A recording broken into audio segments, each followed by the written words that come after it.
अस्सलाम वालेकुम स्टूडेंट्स। आज से हम चैप्टर नंबर 2 स्टार्ट कर रहे हैं 9th क्लास फिजिक्स का। हमारे चैप्टर नंबर 2 का नाम है काइनेमैटिक्स। अब काइनेमैटिक्स किसे कहते हैं, सबसे पहले हम इसकी डेफिनेशन देख लेते हैं। Kinematics the branch of physics in which we study the motion of objects without discussing its causes. हम काइनेमैटिक्स में क्या स्टडी करते हैं, किसी भी ऑब्जेक्ट की मोशन को स्टडी करते हैं विदाउट डिस्कसिंग इट्स काजेज, बगैर उस मोशन की वजूहात के। अब फर्ज करें कोई ऑब्जेक्ट मूव कर रहा है, मोशन में है, तो उस मोशन को हम कहते हैं काइनेमैटिक्स। ठीक है। अब वो चीज जो बॉडी मूव कर रही है वो किस वजह से मूव कर रही है, हम इस चीज को स्टडी नहीं करेंगे। हम सिर्फ किस चीज को स्टडी करेंगे कि कोई ऑब्जेक्ट जब मोशन में होती है, मूव कर रही होती है, तो उस चीज को हम क्या कहते हैं, काइनेमैटिक्स। ठीक है। अब बात आ जाती है रेस्ट और मोशन के बारे में। रेस्ट और मोशन किसे कहते हैं? A body is said to be rest if it does not change its position with respect to its surrounding. Rest किसे कहते हैं? एक बॉडी को हम रेस्ट कहते हैं if it does not change its position, जब कोई चीज अपनी जगह चेंज नहीं करती तब हम क्या कहते हैं कि ये चीज किस में है, रेस्ट में है। अब यहाँ पर एक वर्ड यूज किया गया है with respect to its surroundings. अब ये जो सराउंडिंग्स का वर्ड यूज किया गया है, अब इसको जरा समझना है आप लोगों ने।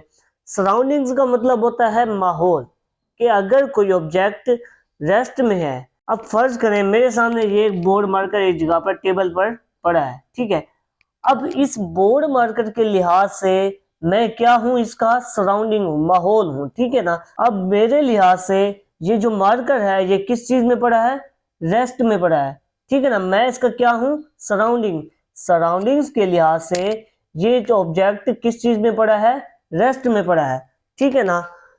इसलिए इसमें क्या कहा गया है, a body is said to be rest, एक बॉडी रेस्ट में होती है if it does not change, अगर वो अपनी जगह चेंज नहीं करती with respect to its surroundings, अपने सराउंडिंग्स के लिहाज से कोई ऑब्जेक्ट अपनी जगह तब्दील ना करे तो उसको हम क्या कहते हैं, रेस्ट कहते हैं, कि वो चीज किस में पड़ी है, रेस्ट में पड़ी है। अब नेक्स्ट है हमारे पास मोशन।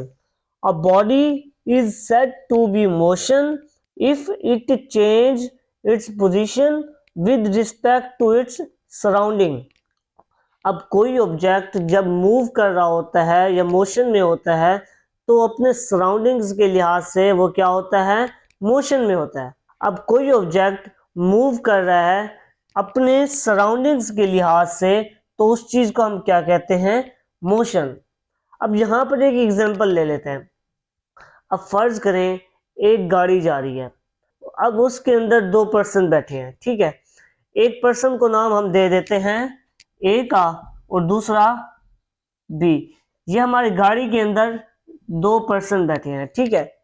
अब जो गाड़ी के अंदर ए पर्सन बैठा है उसके सराउंडिंग में क्या है, बी है। ठीक है ना। बी जो दूसरा बंदा है वो इस ए का क्या है, सराउंडिंग है। ठीक है। अब बी के लिहाज से, उस सराउंडिंग के लिहाज से, ये जो ए वाला बंदा है गाड़ी के अंदर वो क्या है, रेस्ट में है, वो अपनी जगह से नहीं हिल रहा। और बाहर खड़ा जो शख्स है वो देख रहा होता है कि एक गाड़ी जा रही है और उसके अंदर दो पर्सन्स भी बैठे हैं। ठीक है ना। अब बाहर वाला जो बंदा है, फर्ज करें मैं बाहर खड़ा हूं, मैं देख रहा हूं कि एक गाड़ी मूव करती हुई जा रही है और उसके अंदर दो पर्सन्स बैठे हैं। ठीक है। अब मेरे लिहाज से वो जो दो पर्सन्स हैं वो मोशंस में है। अब मैं जैसा कि सराउंडिंग्स हूं उन दो पर्सन्स का, ठीक है, अब मेरे लिहाज से वो जो दो पर्सन्स हैं मोशन कर रहे हैं। क्यों? क्योंकि गाड़ी मूव कर रही है। ठीक है ना। अब देखेंगे कि रेस्ट और मोशन में सराउंडिंग्स कितनी इंपॉर्टेंस रखता है। ठीक है।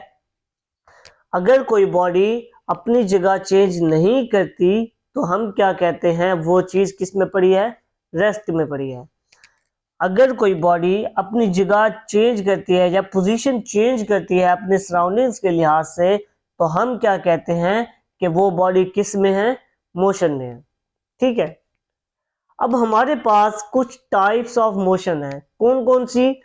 Translatory motion, rotatory motion and vibratory motion. ठीक है, अब ट्रांसलेटरी मोशन की भी कुछ 3 टाइप्स हैं। कौन कौन सी? लीनियर मोशन, रैंडम मोशन और सर्कुलर मोशन।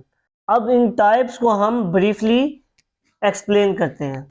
अच्छा जी, अब हम आ जाते हैं ट्रांसलेटरी मोशन पर। ट्रांसलेटरी मोशन किसे कहते हैं? In translatory motion, a body moves along a straight line without any rotation. The line may be straight or curved.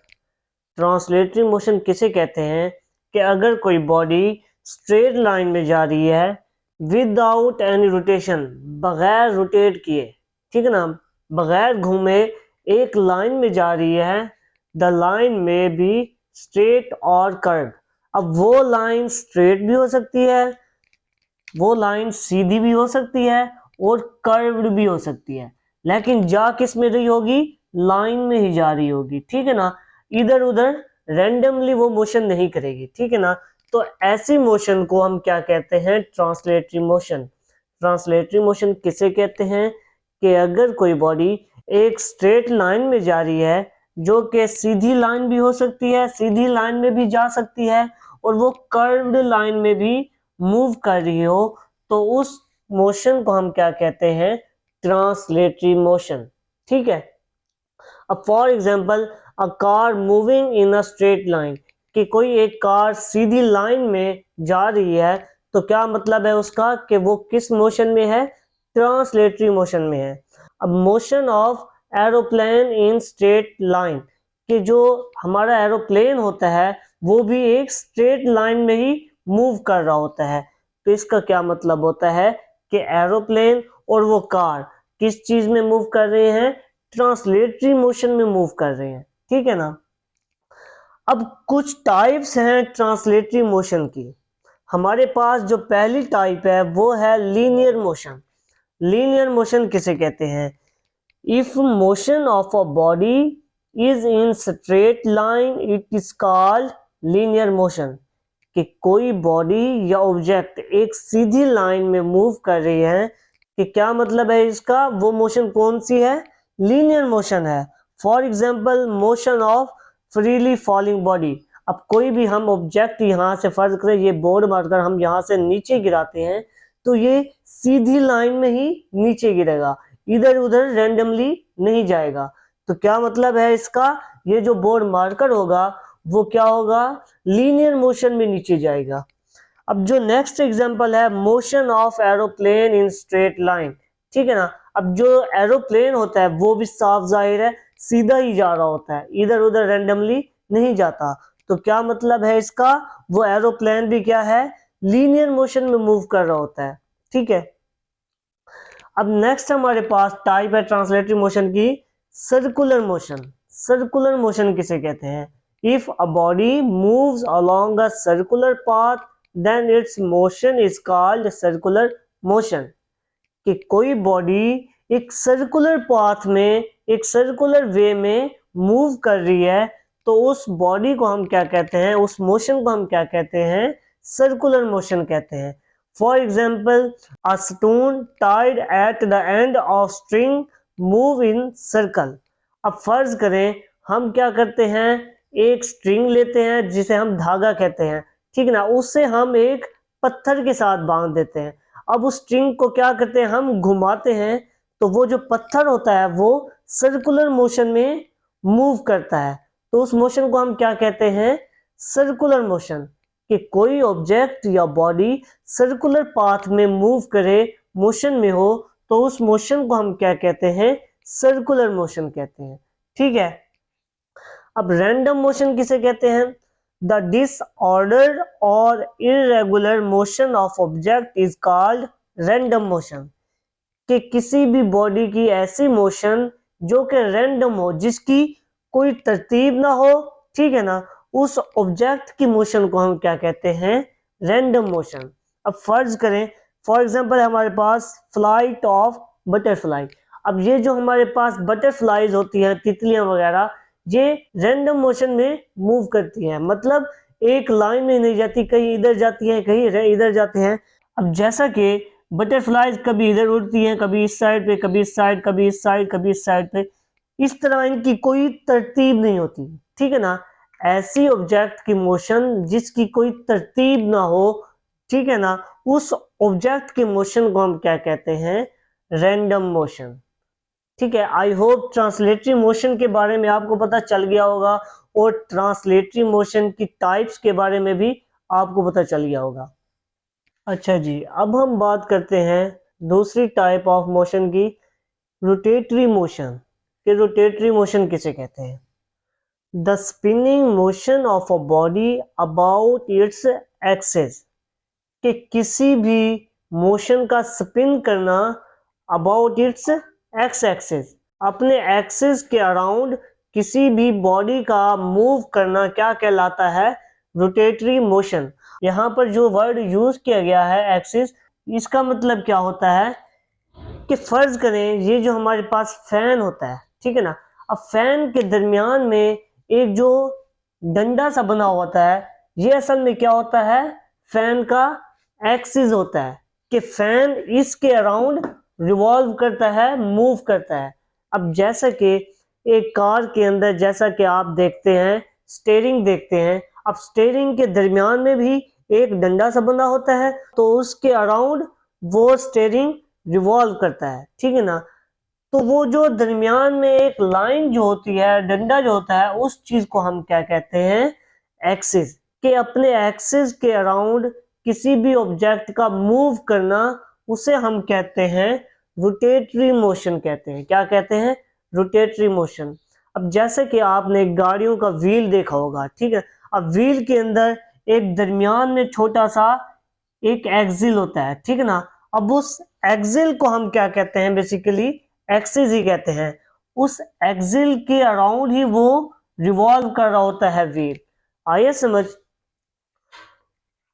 अब ये देखिए motion of wheel about axis, कि अपने एक्सिस के अराउंड व्हील का मूव करना क्या कहलाता है, रोटेटरी मोशन। ठीक है, motion of fan about axis. अब जैसे कि मैंने बताया, फैन के अंदर जो डंडा बना होता है ऊपर, उसके अराउंड जो उसके विंग्स होते हैं, वो बेसिकली मूव कर रहे होते हैं, अपने एक्सिस के अराउंड मूव कर रहे होते हैं, ठीक है ना। अब नेक्स्ट है हमारे पास vibratory motion. To and fro motion of a body about its mean position is called vibratory motion. To and fro का मतलब होता है आगे पीछे, ठीक है ना। किसी भी ऑब्जेक्ट का आगे पीछे मूव करना अबाउट इट्स मीन पोजीशन, उसे हम क्या कहते हैं, वाइब्रेटरी मोशन। ठीक है, अब कोई भी ऑब्जेक्ट मूव कर रहा है, आगे पीछे मूव कर रहा है, तो हम क्या कहेंगे कि ये जो बॉडी है ये किस मोशन में है, वाइब्रेटरी मोशन में है। अब for example, a baby in a cradle moving to and fro. ठीक है, अब जो बेबी का एक झूला होता है, जैसा कि आपने देखा होगा कि एक बेबी का जो झूला होता है वो किस तरह मूव कर रहा होता है, आगे पीछे मूव कर रहा होता है, ठीक है ना। तो वो जो बेबी का झूला क्रेडल होता है, वो क्या होता है, किस मोशन में होती है, वाइब्रेटरी मोशन में होती है, ठीक है।